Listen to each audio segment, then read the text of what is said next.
میری زندگی کا مقصد تیرے دین کی سرفرازی، میں اسی لیے مسلمان، میں اسی لیے نمازی۔ السلام علیکم۔ آج سے ہم ایک نیا سلسلہ شروع کر رہے ہیں، قرآن میں موجود مختلف صورتوں کے بارے میں معلومات فراہم کرنا۔ بیسیکلی میرے اس چینل کو بنانے کا مقصد یہی ہے کہ لوگ قرآن کے بارے میں زیادہ سے زیادہ جانیں اور قرآن کے بارے میں باتیں کریں۔ اس میں آئی ہوئی صورتوں، آیتوں کے بارے میں ڈسکشنز ہماری روزمرہ زندگی کا حصہ بن جائیں۔ انفارچونیٹلی بر صغیر پاک و ہند میں قرآن کو اتنی زیادہ تعظیم دی جاتی ہے کہ عزت کی وجہ سے، بلکہ بہت زیادہ عزت کی وجہ سے ہم نے اسے اپنی زندگیوں سے ہی نکال دیا ہے، اور گھر کی سب سے اونچی الماری یا مچان کے اوپر قرآن رکھا نظر آتا ہے، اور ہم اس کی اتنی زیادہ عزت کرتے ہیں کہ پورا سال اسے ہاتھ نہیں لگاتے۔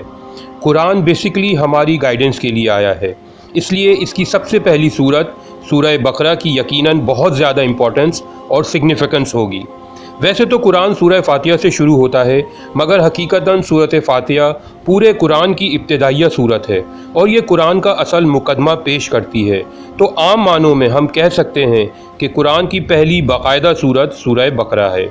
بقرہ عربی میں گائے کو کہتے ہیں، اور اس صورت میں ایک گائے کا قصہ کا بھی ذکر ہے جو بنی اسرائیل کے ساتھ پیش آیا۔ سورہ بقرہ ایک مدنی صورت ہے۔ اس سے پہلے پورا مکی قرآن نازل ہو چکا تھا، جو کہ اصل قرآن کا 2/3 ہے۔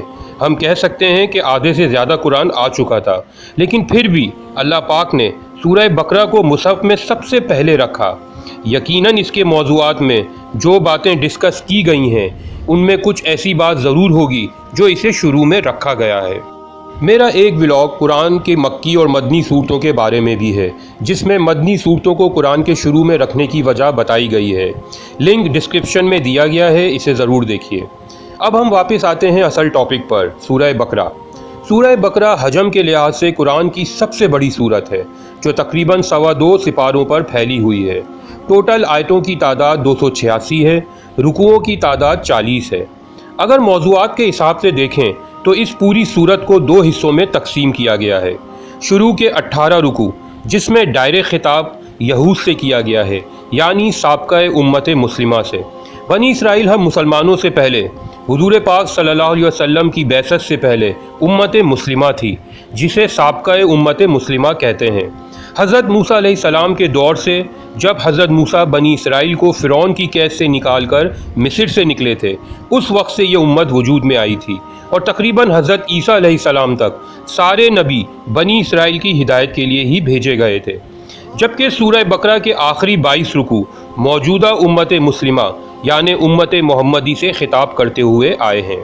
اگر پہلے 18 رکوعوں کو موضوعات کے حساب سے مزید تقسیم کیا جائے تو شروع کے 4 رکوع میں ابتدائی موضوعات آئے ہیں بنی اسرائیل کے بارے میں۔ اس کے بعد کے 10 رکوعوں میں ڈائریکٹ خطاب بنی اسرائیل سے کیا گیا ہے۔ ان کو بتایا گیا ہے کہ اللہ نے ان پر کون کون سی نعمتیں نازل کی، اور انہوں نے کس کس طرح سے اللہ کی نافرمانیاں کی۔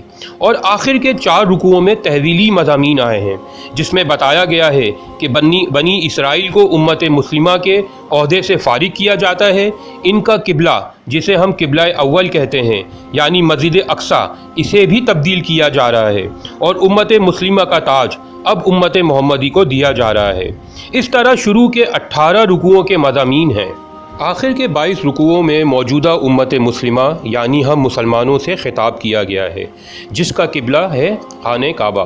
آپ کو معلوم ہوگا مدینے میں موجود مسجد قبلتین میں نماز کے دوران حضور پاک صلی اللہ علیہ وسلم کو وحی کے ذریعے قبلے کی ڈائریکشن چینج کرنے کا حکم آیا تھا۔ ان 22 رکوعوں میں 4 مضامین کے بارے میں ڈسکس کیا گیا ہے، جو ایک دوسرے میں بظاہر مکس نظر آتے ہیں، لیکن ان چاروں مضامین میں بھی ایک ترتیب ہے، ان میں بھی ایک ربط موجود ہے۔ یہ 4 مضامین ہیں، احکامات آئے ہیں، جس میں نمبر 1 عبادات سے متعلق، نمبر 2 معاملات سے متعلق، نمبر 3 جہاد بالمال سے متعلق، اور نمبر 4 جہاد بن نفس کے متعلق۔ ان 22 رکوعوں میں ان 4 مضامین کے بارے میں موجودہ امت مسلمہ کو احکامات دیے گئے ہیں۔